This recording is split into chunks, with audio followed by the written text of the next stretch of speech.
The last set of operators that I want you to see are membership and identity operators. So membership operators are really useful. So they're just words like and or, but they check whether something is a member of something else. So for example, we've got the word football at the top in a variable called word, which we know is a string, so it's just a group of characters. So we can use the membership operator to check if the variable letter, which is L, is in football. So we can say letter in football. Oh, sorry, not football, word. And it returns true. We don't have to always use variables, so I can use a string here. So I could say, is letter, which we know is L, is it in the word, and let's make it something else, horse? False. But if I do horse bull, it becomes true again, because there is an L in this word. So you can do in, you can also do not in.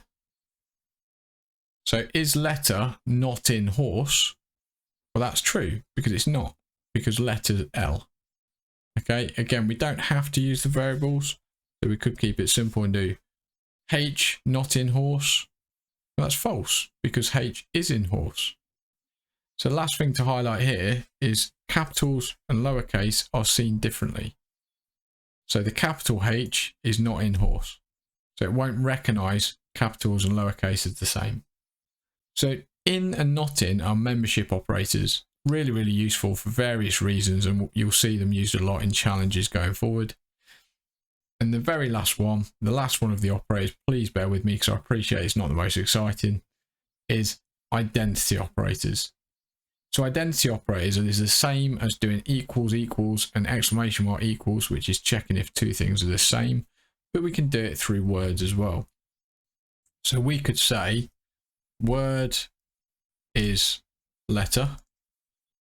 So is word the same as letter? It's clearly false. However, if I make them the same, it's true. So you can do is instead of equals equals. You can also, instead of doing not equal to, you can do is not. Word is not letter. Well, that's false because they are the same. So if I change something to make them different, that becomes true. So their membership operators is in and not in, and identity operators is and is not.